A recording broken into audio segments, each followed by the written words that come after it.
que c'est la résilience?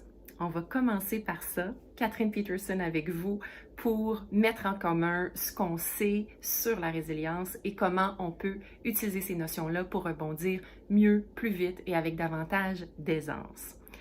Ce qu'on sait sur la résilience, c'est beaucoup dans les dernières années Boris Cyrulnik qui nous l'a appris.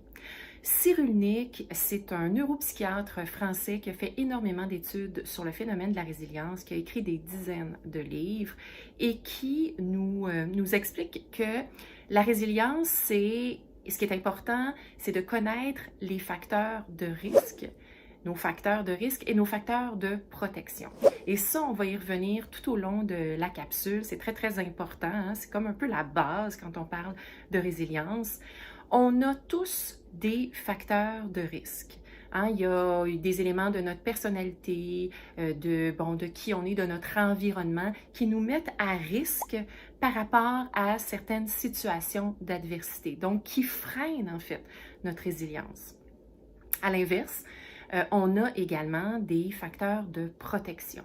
Et l'idée derrière cette capsule que vous êtes en train de visionner, je vais mettre énormément d'accent sur les facteurs de protection et ce que la recherche nous a donné comme éléments de facteurs de protection, des comportements clés de la résilience qu'on peut mettre de l'avant et qui vont nous aider à rebondir plus facilement. Parlons de facteurs de risque, être plus anxieux, être plus isolé socialement, avoir certaines difficultés sur le plan financier, sur le plan de la santé, correspondent à des facteurs de risque. Donc, on en a tous, encore une fois, des facteurs de risque et autant c'est important de savoir quelles sont nos vulnérabilités, autant c'est important aussi de ne pas mettre trop d'accent là-dessus. On veut les connaître, on veut s'y attarder, évidemment, pour essayer de trouver des moyens de diminuer l'anxiété et ainsi de suite, mais on veut vraiment mettre l'accent sur les facteurs de protection. Il faut aussi se dire que dans une situation d'adversité, prenons celle qu'on vit présentement, c'est très, très rare que le monde entier vit une seule et même situation d'adversité. C'est ce qui est en train de se passer présentement. Et c'est quand même pas commun, ça.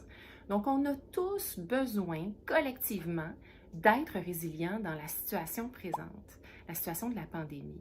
Mais le hic, c'est que ça ne nous touche pas tous de la même façon et ça ne va pas correspondre aux mêmes facteurs de risque. Donc, c'est important de faire une réflexion sur qu'est-ce qui me met à risque dans cette situation-ci, qu'est-ce que je trouve difficile, qu'est-ce qui me fait travailler fort, qu'est-ce qui est dur. On veut aussi travailler nos mécanismes de gestion de stress parce que ce qu'on sait, étant donné la recherche sur le phénomène de la résilience, c'est que une saine gestion de stress, c'est un peu mettre la table pour être plus résilient à l'avenir.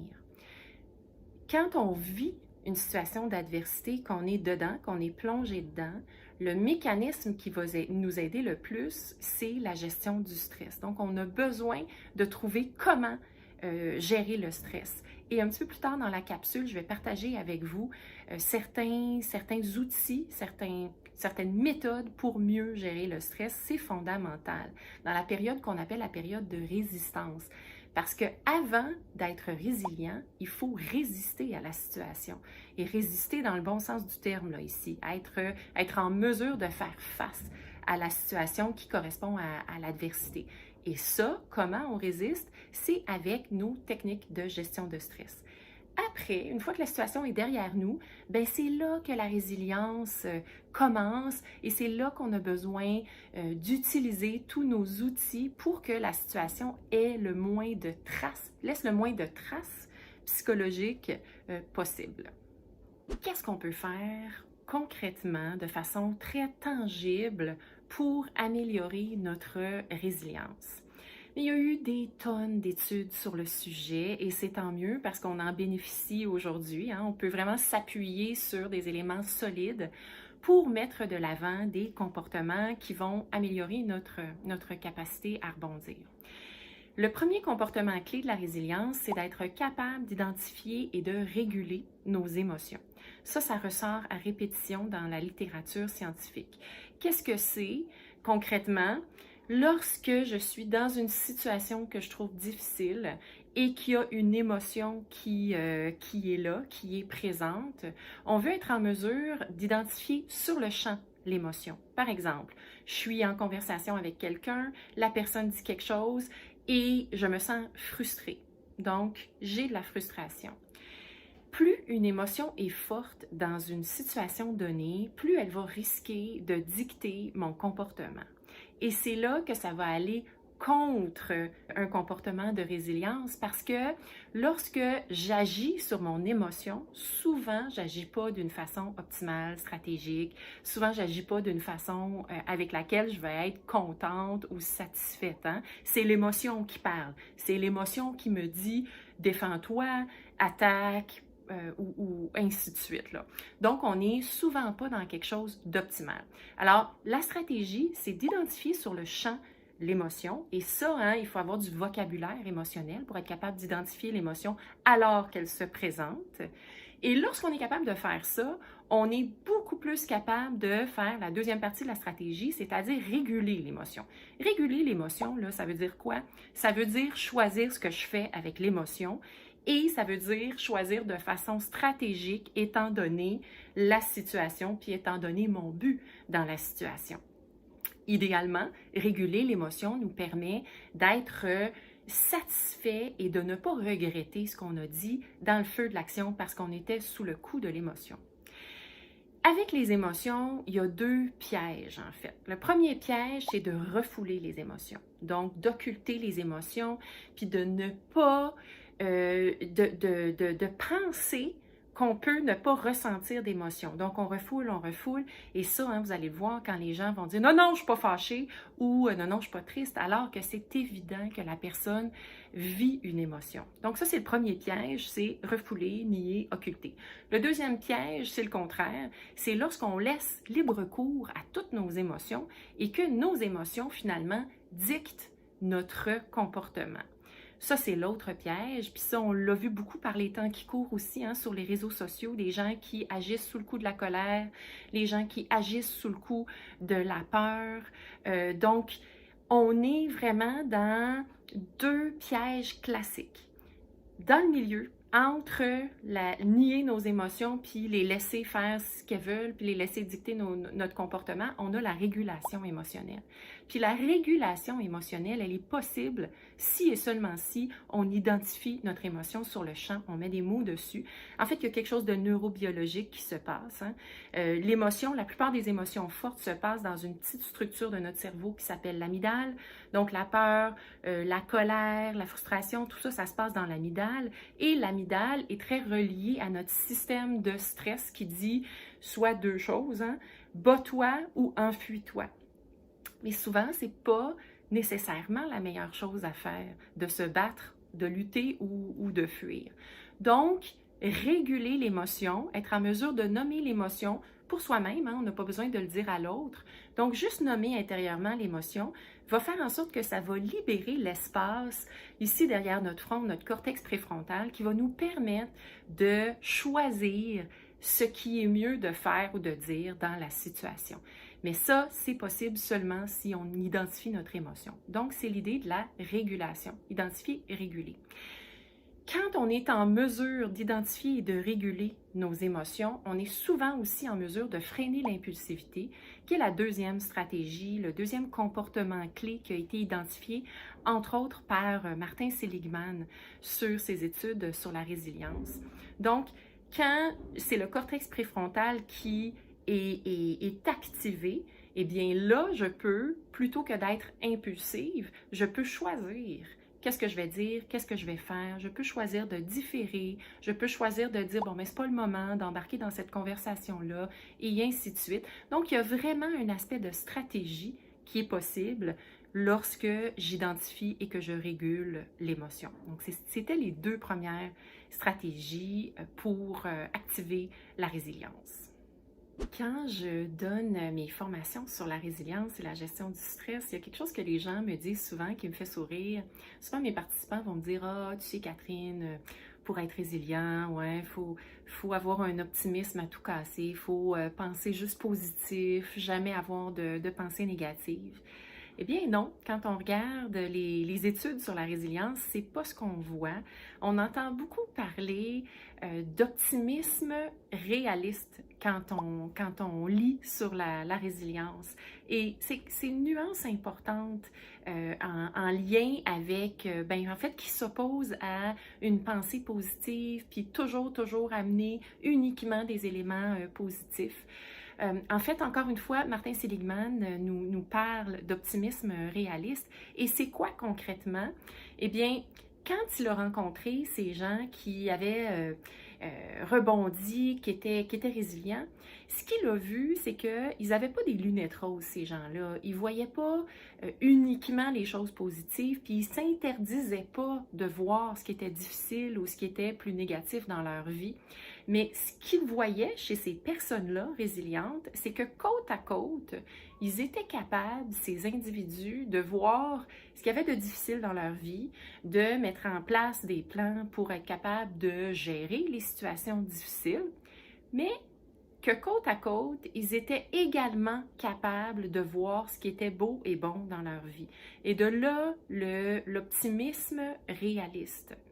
Les gens qui sont plus pessimistes, plus anxieux, ont plus de difficultés avec ça et vont avoir tendance, lorsqu'ils vivent quelque chose de difficile, cette situation-là va avoir tendance à contaminer toutes les sphères de leur vie et à faire en sorte que leur regard sur leur vie va être plus négatif. Donc, ça pollue un peu toutes les sphères de la vie. Donc, je trouve ça très intéressant, cette idée-là d'optimisme réaliste. Et ce qu'on voit aussi beaucoup dans les études qui peut aider lorsqu'on vit des choses difficiles, c'est d'écrire. Donc, d'écrire ce qu'on trouve difficile, ce qui est de l'adversité dans notre vie, mais également d'écrire ce qui va bien dans notre vie. Un phénomène intéressant en lien avec l'optimisme réaliste et tout ça, c'est notre biais négatif. C'est Rick Hanson qui est un chercheur, encore une fois un chercheur en neuropsychologie, qui nous parle du biais négatif qu'on a et qui nous vient de très très loin. Hein. En fait, notre cerveau serait câblé pour retenir davantage les choses négatives que les choses positives et que ça aurait permis à la race humaine de survivre. Hein? Rien de moins que ça. Le problème, c'est que actuellement, dans la situation qu'on vit, où il y a beaucoup de mauvaises nouvelles, hein, notre biais négatif de notre cerveau est presque constamment allumé et ça peut devenir plus difficile de voir ce qu'il y a de bon. Et donc, on a cet effort-là à faire pour relever dans notre journée, dans notre vécu, ce qui va bien. Idéalement, de le consigner et de le mettre par écrit aussi. Il y a plusieurs études qui relèvent le fait que lorsqu'on écrit ce qui est positif dans notre vie, hein, des exercices de gratitude, eh bien que c'est un contrepoids à l'anxiété et que ça améliore de façon assez importante notre bien-être. Puis encore une fois, c'est neurobiologique, c'est que notre cerveau retient ce qui va mal, mais il retient pas très bien ce qui va bien, ce qui est positif. Donc, il faut faire un effort. Et encore une fois, Rick Hanson, dans plusieurs de ses ouvrages, a prouvé sur la base d'études sur le cerveau que si on fait ça à répétition, si on écrit ce qui va bien dans notre vie, bien ça change même notre cerveau, ça change le câblage de notre cerveau parce qu'en fait, ce qu'on est en train de dire à notre cerveau, c'est retiens et remarque ce qui va bien. Et donc, ça change notre expérience également. Parmi les autres méthodes pour devenir plus résilient ou les autres comportements clés en lien avec la résilience, il y a le sentiment d'efficacité personnelle. Ça ressort aussi beaucoup dans les études. Et qu'est-ce que c'est? C'est lorsqu'on est face à une situation, tenter de se rappeler d'une situation similaire dans laquelle on a réussi à être efficace. Donc, ici, on veut être très clair sur comment on est capable de mettre en place des stratégies pour faire face aux situations. Les personnes qui ont tendance à être plus résilientes se sentent globalement capables de faire face à une majorité de situations. Il y a un phénomène qu'on appelle l'impuissance acquise, qu'on voit chez certaines personnes qui disent « Ah, c'est trop, ah, je serai jamais capable de faire face, ah, ça marchera pas, j'y arriverai pas, et ainsi de suite. » Et donc ça, ce sont des pensées qui s'opposent au sentiment d'efficacité personnelle. Alors, c'est très, très clair que dans une situation qu'on n'a jamais vécue, c'est plus difficile de mettre en place un sentiment d'efficacité personnelle, mais c'est pour ça qu'on va être capable de prendre le recul puis de se poser la question, qu'est-ce que j'ai connu comme situation qui est similaire à la situation actuelle, puis qu'est-ce que j'ai mis en place comme stratégie, comme moyen pour faire face à la situation. Ça va aider à bâtir notre sentiment d'efficacité personnelle. L'autre point important pour avoir ce fameux sentiment d'efficacité personnelle, c'est de se mettre de l'avant et de prendre des risques. Encore une fois, pour certains, c'est plus facile que pour d'autres, mais ce qu'on sait, c'est que comment ça se bâtit notre confiance puis notre sentiment d'efficacité, bien, c'est en prenant certains risques calculés, mais certains risques quand même.